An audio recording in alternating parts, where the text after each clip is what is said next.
As a beginner या अगर first time आप अपना ITR फाइल करने की ट्राई कर रहे हैं तो ये प्रोसेस आपके लिए काफ़ी टेक्निकल हो सकता है और इसकी वजह से आपके इनकम टैक्स रिटर्न में कुछ कॉमन मिस्टेक्स और एरर्स भी हो सकती हैं। एंड ट्रस्ट मी, ये मैं अपने पर्सनल एक्सपीरियंसेस से बता सकता हूँ कि इनकम टैक्स रिटर्न में एरर्स या मिस्टेक्स करना आपके लिए कितना नुकसानदायक हो सकता है।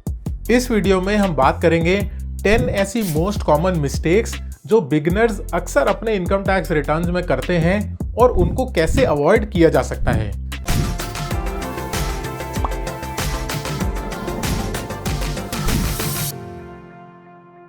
Hi, my name is Gurpreet Singh Bhalla, husband of a Wonder Woman and a proud father of a super naughty girl. I am a chartered accountant. I am a certified indirect taxes and GST expert turned YouTuber having an experience of more than 10 years and founder of YouTube channel Consult Gurpreet. I help individuals and businesses save taxes and manage their finances through my videos, one-on-one consultancies and courses. आप एक beginner हैं, आप पहली बार अपना income tax return भरना चाहते हैं या आप पहले रिटर्न भर चुके हैं लेकिन आपको ज़्यादा एक्सपीरियंसेस नहीं है इसके, आप ये सोच भी नहीं सकते कि इनकम टैक्स रिटर्न में गलती करने से आपको कई बारी लाखों रुपए का नुकसान भी हो सकता है। इसलिए ये बहुत इंपॉर्टेंट है कि हम इनकम टैक्स रिटर्न में मिस्टेक्स ना करें। स्टार्ट करते हैं 10 मोस्ट कॉमन मिस्टेक्स जो एज ए बिगिनर या फर्स्ट टाइम फाइलर आपको आपके इनकम टैक्स रिटर्न में अवॉइड करनी है। नंबर 1 है इनकरेक्ट ITR फॉर्म चूज करना। डिपेंडिंग अपॉन कि आपका नेचर ऑफ इनकम क्या है एंड डिपेंडिंग अपॉन कि आप कौन सी कैटेगरी के टैक्स फाइलर हैं, आपको अपना income tax return form choose करना होता है। Income tax return forms ITR 1 से लेकर ITR 7 तक अवेलेबल होते हैं। कौन सा किसके ऊपर एप्लीकेबल है बिना रिसर्च किए अपना ITR फॉर्म ना चूज करें।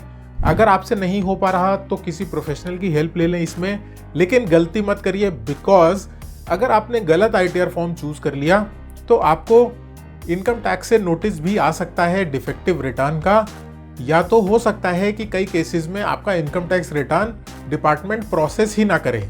सेकंड मोस्ट कॉमन मिस्टेक है इनकरेक्ट पर्सनल इंफॉर्मेशन फर्निश करना। ये बहुत इंपॉर्टेंट है कि आपकी पर्सनल इंफॉर्मेशन जैसे कि आपका नाम, आपका एड्रेस, डेट ऑफ बर्थ हो, पैन नंबर हो, ये सभी चीज़ें करेक्टली फर्निश्ड हो आपके इनकम टैक्स रिटर्न में। पर्सनल इंफॉर्मेशन में मोबाइल नंबर और ईमेल आईडी भी इंक्लूड होता है, वो भी करेक्ट होना चाहिए। इसके अलावा आपके सभी बैंक अकाउंट्स यानी कि आपके पास जितने भी सेविंग बैंक अकाउंट्स हैं वो सबकी इंफॉर्मेशन आपके इनकम टैक्स रिटर्न में प्रॉपरली फर्निश होनी चाहिए। Bank account number, IFSC code, ये सारी इंफॉर्मेशंस भी सभी अकाउंट्स के लिए करेक्ट होनी चाहिए। और स्पेशली अगर आपका रिफंड बन रहा है इनकम टैक्स रिटर्न में तो 100% ये इन्फॉर्मेशन करेक्ट होनी चाहिए, अदरवाइज आपका रिफंड आपके बैंक अकाउंट में क्रेडिट नहीं होगा। थर्ड कॉमन मिस्टेक है, या इसको मैं कह सकता हूँ ये मिस्टेक नहीं, ये मिथ है, लोगों को बहुत गलतफहमी है इसके बारे में कि अगर मेरा किसी इनकम पर TDS डिडक्ट हो गया है तो अब तो मेरे टैक्सेस पेड हैं इसलिए अब मुझे इनकम टैक्स रिटर्न नहीं फाइल करना। तो ये बिल्कुल गलत है, इस बात को अपने दिमाग से निकाल दीजिए। बहुत सारे केसेस में ये होता है कि एम्प्लॉयर आपकी सैलरी पर TDS डिडक्ट कर लेता है या बैंकर आपके इंटरेस्ट पर TDS डिडक्ट कर लेता है। तो लोगों को ये लगता है कि अब तो मेरा टैक्सेस ऑलरेडी पेड हैं, TDS तो डिडक्ट हो चुका है, गवर्नमेंट को भी मिल चुका है, तो अब मुझे इनकम टैक्स रिटर्न फाइल नहीं करना। लेकिन ऐसा बिल्कुल नहीं है। अगर आपकी इनकम 2.5 लाख रुपए से ज़्यादा है किसी भी फाइनेंशियल ईयर में तो आपको इनकम टैक्स रिटर्न फाइल करना कंपलसरी है और आपको वो सारी इनकम्स डिस्क्लोज भी करनी पड़ेंगी अपने ITR में। आपको अपनी वो सभी इनकम्स अपने इनकम टैक्स रिटर्न में प्रॉपरली और फुल्ली डिस्क्लोज करनी है और उसके अगेंस्ट में जो TDS आपका डिडक्ट हुआ है उसका क्रेडिट आप इनकम टैक्स रिटर्न में ज़रूर ले सकते हैं। फोर्थ मोस्ट कॉमन मिस्टेक, अपनी सभी इनकम्स को इनकम टैक्स रिटर्न में डिस्क्लोज ना करना। ज़्यादातर केसेस में मैंने भी खुद ये पर्सनली एक्सपीरियंस किया है, लोग जब अपना इनकम टैक्स रिटर्न फाइल करते हैं तो अपनी एक major source of income disclose कर देते हैं लेकिन बाकी सोर्सेज को डिस्क्लोज नहीं करते हैं। फॉर एग्जाम्पल सैलरीड एम्प्लॉयज़ के साथ ये बहुत ज़्यादा होता है। अगर आपको सैलरी इनकम आती है तो सैलरीड एम्प्लॉयज़ अपनी फॉर्म 16 के हिसाब से अपनी सैलरी इनकम पूरी तरह से डिस्क्लोज कर देते हैं, लेकिन वो इंटरेस्ट इनकम या अदर सोर्सेज की कोई भी इनकम अपने इनकम टैक्स रिटर्न में डिस्क्लोज नहीं करते हैं। तो अपना इनकम टैक्स रिटर्न फाइनलाइज करने से पहले एक बारी सोच लीजिए कि आपकी कोई कैपिटल गेन्स की इनकम तो नहीं है, आपकी शेयर ट्रेडिंग से कोई इनकम तो नहीं है, या आपकी हाउस प्रॉपर्टी की कोई इनकम तो नहीं है, आपको रेंट आ रहा हो, या आपकी इंटरेस्ट इनकम हो बैंक से, चाहे वो सेविंग बैंक का इंटरेस्ट ही क्यों ना हो और वो चाहे 200, 400 या 500 रुपये का छोटा सा अमाउंट क्यों ना हो, आपकी लाइबिलिटी है कि आपको उसको ITR में डिस्क्लोज करना है। फिफ्थ कॉमन मिस्टेक, अपनी TDS की डिटेल्स को अपने फॉर्म 26AS से रिकंसाइल ना करना। काफ़ी सारे लोगों का उनकी इनकम्स पर TDS डिडक्ट होता है, जैसे कि सैलरीड एम्प्लॉयज़ के केस में एम्प्लॉयर उनका TDS डिडक्ट कर लेता है और उनको फॉर्म 16 इशू करता है, और बैंक्स के केस में भी अगर आपको इंटरेस्ट मिल रहा है तो बैंक TDS डिडक्ट करके आपको TDS सर्टिफिकेट प्रोवाइड करते हैं। इनकम टैक्स रिटर्न फाइलिंग के टाइम पर यह बहुत इंपॉर्टेंट है कि हम इन सभी TDS की डिटेल्स को अपने फॉर्म 26AS के साथ रिकंसाइल करें, बिकॉज इनकम टैक्स रिटर्न में आपको TDS का जो भी क्रेडिट मिलेगा वो 26AS के हिसाब से ही मिलेगा। तो अगर कोई ऐसा TDS का क्रेडिट है जो आपका डिडक्ट हुआ है लेकिन वो क्रेडिट आपके 26AS में रिफ्लेक्ट नहीं हो रहा है, तो उसका आप बेनिफिट या उसका क्रेडिट आप रिटर्न भरते समय नहीं ले पाएंगे। इसलिए आपकी ये रिस्पॉन्सिबिलिटी है कि आप उसको रिकंसाइल करें, और अगर 26AS में कोई डेटा आपका छूट गया है या रिफ्लेक्ट नहीं हो रहा है तो वो आपकी रिस्पॉन्सिबिलिटी है कि आप उसको अपने एम्प्लॉयर से या अपने बैंकर से बात करके ठीक करवाएं। और अगर आप ऐसा नहीं करवा पाते हैं तो वो आपका डायरेक्ट लॉस है। सिक्स्थ कॉमन मिस्टेक है अपनी एग्जेम्प्ट इनकम्स को इनकम टैक्स रिटर्न में डिस्क्लोज ना करना। काफ़ी सारे केसेस में मैंने ये देखा है कि लोगों को ये लगता है कि जो मेरी एग्जेम्प्ट इनकम है उसको मुझे इनकम टैक्स रिटर्न में डिस्क्लोज करने की कोई ज़रूरत नहीं है। कारण उसका ये है कि इनकम टैक्स तो खाली टैक्सेबल इनकम्स पर लगता है। जब वो इनकम मेरी एग्जेम्प्ट है, जब मुझे उस पर टैक्स ही नहीं देना, तो इनकम टैक्स रिटर्न में दिखाने का उसको क्या फ़ायदा। अपने इस कॉन्सेप्ट को यहाँ पर क्लियर कर लीजिए कि आपकी इनकम भले ही टैक्सेबल है या एग्जेम्प्ट है, इस बात से कोई फ़र्क नहीं पड़ता। अगर वो आपकी इनकम है तो उसको इनकम टैक्स रिटर्न में डिस्क्लोज करना कंपलसरी है। और ये जो एग्जेम्प्ट इनकम्स होती हैं ये काफ़ी सारे केसेस में बहुत कॉमन होती है। आप एक बार सोच के देखिए, PPF का interest, capital gain on equity transactions, dividend income, insurance policy के मैच्योरिटी रिसीट्स, बहुत ही कॉमन टाइप के इनकम्स हैं ये जो कि एग्जेम्प्ट होती हैं और लोग इनको अपने इनकम टैक्स रिटर्न में डिस्क्लोज ही नहीं करते। इनकम टैक्स रिटर्न में एग्जेम्प्ट इनकम्स का एक अलग से सेक्शन, एक अलग से कॉलम होता है जहां पर आपको ये सभी एग्जेम्प्ट इनकम्स भरनी पड़ती हैं। यस, आपको इस पर टैक्स नहीं देना है, लेकिन disclosure is very important. Seventh most common mistake है बिगिनर्स के लिए रॉन्ग डिडक्शंस क्लेम करना। डिडक्शंस क्लेम करना इनकम टैक्स रिटर्न का एक one of the most ट्रिकीएस्ट aspects होता है। ट्रिकी इसलिए होता है बिकॉज ढेरों सेक्शन है इसमें और हर सेक्शन की अपनी अपनी लिमिट्स और अपनी अपनी कंडीशंस होती हैं। Section 80C, 80D, 80E, 80G, ऐसे बहुत सारे डिडक्शंस एक टैक्स पेयर को अवेलेबल होते हैं। आपको कौन से सेक्शन में कितना डिडक्शन क्लेम करना है, कौन कौन सी इन्वेस्टमेंट्स हैं, कौन कौन से एक्सपेंसेस हैं जो उस पर्टिकुलर सेक्शन में डिडक्शन के लिए एलिजिबल मानी जाएंगी, ये आपको प्रॉपरली पता होना चाहिए।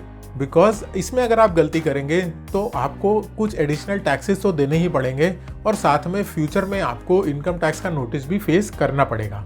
एट्थ मोस्ट कॉमन कन्फ्यूजन, काफ़ी सारे बिगिनर्स फाइनेंशियल ईयर और असेसमेंट ईयर के कॉन्सेप्ट में कंफ्यूज होते हैं। तो किसी भी साल में 1 अप्रैल से लेकर 31 मार्च नेक्स्ट ईयर तक का जो पीरियड होता है उसको फाइनेंशियल ईयर का नाम दिया जाता है। जैसे कि फाइनेंशियल ईयर 21-22 की अगर हम बात करें तो 1 अप्रैल 2021 से लेकर 31 मार्च 2022 तक का समय एक फाइनेंशियल ईयर माना जाएगा। ऐसे ही 20-21 फाइनेंशियल ईयर के लिए 1 अप्रैल 2020 से लेकर 31 मार्च 2021 तक का समय फाइनेंशियल ईयर माना जाएगा। और इसी के करस्पॉन्डिंग होता है असेसमेंट ईयर। फाइनेंशियल ईयर का एक साल आगे का पीरियड को हम असेसमेंट ईयर बोलते हैं। जैसे कि फाइनेंशियल ईयर 20-21 की अगर हम बात करें तो फाइनेंशियल ईयर 20-21 का असेसमेंट ईयर होगा 21-22।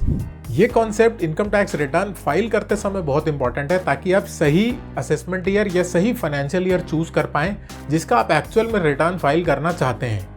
9th कॉमन मिस्टेक है कि जितनी भी डोनेशंस हैं उनका 100% डिडक्शन मिलता है। काफ़ी सारे लोग अपना इनकम टैक्स रिटर्न फाइल करते समय ये प्री अज्यूम कर लेते हैं कि जो भी डोनेशंस मैंने दिए हैं उनका मुझे पूरा डिडक्शन का क्लेम मिलेगा अंडर सेक्शन 80G, लेकिन ऐसा बिल्कुल नहीं है। आपको ये अच्छी तरह से पता होना चाहिए कि सभी डोनेशंस 100% डिडक्शन के लिए एलिजिबल नहीं होती है। कुछ डोनेशंस पे आपको सिर्फ 50% ही डिडक्शन मिलता है।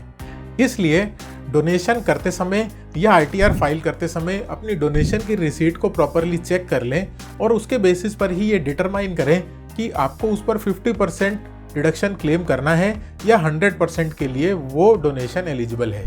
10th कॉमन मिस्टेक बिगिनर्स के लिए, क्योंकि आप लोग ITR फाइलिंग के लिए नए हैं, आपको ज़्यादा एक्सपीरियंसेस नहीं है, इसलिए आप अक्सर ये कॉन्सेप्ट मिस कर जाते हैं कि इनकम टैक्स में सभी ऐसी इनकम्स नहीं हैं जिनके ऊपर TDS डिडक्ट होता है। जिन इनकम्स पर आपका TDS डिडक्ट हो गया उनमें तो कोई इशू नहीं है, लेकिन अगर आपकी कोई ऐसी इनकम भी है जिसमें इनकम टैक्स डिडक्ट नहीं हुआ है तो उस केस में हो सकता है आपके ऊपर एडवांस टैक्स की लायबिलिटी आए या सेल्फ असेसमेंट टैक्स पे करने की लायबिलिटी आए। तो प्लीज़ इसको ध्यान रखिए, जितना भी आपका एडवांस टैक्स की लायबिलिटी बनती है उसको टाइमली डिपॉजिट करिए एज पर दी प्रिस्क्राइब्ड इंस्टॉलमेंट्स। ऐसा ना करने पर आपको अपने सारे taxes with interest and penalty पे करने पड़ेंगे। ये तो हो गए 10 मोस्ट कॉमन मिस्टेक्स, लेकिन इस वीडियो में और भी कुछ वैल्यू ऐड करते हैं। आपको 2 ऐसी इंपॉर्टेंट टिप्स और दूंगा जो आपके लिए यूजफुल हो सकती हैं। हाउस रेंट अलाउंस HRA एक ऐसा कॉन्सेप्ट है या ऐसा एग्जेम्पशन है जिसमें काफ़ी सारे लोगों को कन्फ्यूजन बनी रहती है। अगर आपने अपनी रेंट रिसीट्स अपनी कंपनी के पास सबमिट नहीं की तो हो सकता है कि आपकी कंपनी आपको HRA का एग्जेम्पशन ना दे। आपके लिए बोनस टिप ये है कि अगर HRA का बेनिफिट आपको आपके फॉर्म 16 में नहीं मिला है तो भी आप HRA का बेनिफिट क्लेम कर सकते हैं अपना इनकम टैक्स रिटर्न फाइलिंग के टाइम पर। बस ये बात आपको पता होनी चाहिए कि HRA एग्जेम्पशन क्लेम करने के लिए आपके पास आपके लैंडलॉर्ड का पैन नंबर होना कंपलसरी है। और दूसरी बोनस टिप ये है कि काफ़ी सारे लोगों को लगता है कि जो NSC का इंटरेस्ट है यानी कि नेशनल सेविंग सर्टिफिकेट का जो इंटरेस्ट है वो टैक्स फ्री होता है या एग्जेम्प्ट होता है, लेकिन ये भी आपका एक मिथ है। नेशनल सेविंग सर्टिफिकेट यानी कि NSC का इंटरेस्ट टैक्स फ्री नहीं होता है, वो पूरा अमाउंट टैक्सेबल होता है, लेकिन उसके अगेंस्ट में आप सेक्शन 80C के अंडर में डिडक्शन क्लेम कर सकते हैं इंटरेस्ट अमाउंट की। इस वीडियो में बस इतना ही। आई होप आपको ये वीडियो अच्छा लगा हो। अगर आपको लगता है कि ये वीडियो आपके लिए हेल्पफुल था तो इस वीडियो को ज़्यादा से ज़्यादा लोगों के साथ शेयर करिए। चैनल को सब्सक्राइब करना मत भूलिएगा। मेरा नाम है Gurpreet Singh Bhalla, husband of a wonder woman and a proud father of a super naughty girl. I am a chartered accountant, a certified indirect tax and GST expert turned YouTuber having experience of more than 10 years. Founder of this YouTube channel Consult Gurpreet. I help individuals and businesses save taxes and manage their finances through my videos, one-on-one consultancies and courses. Thank you so much for watching the video.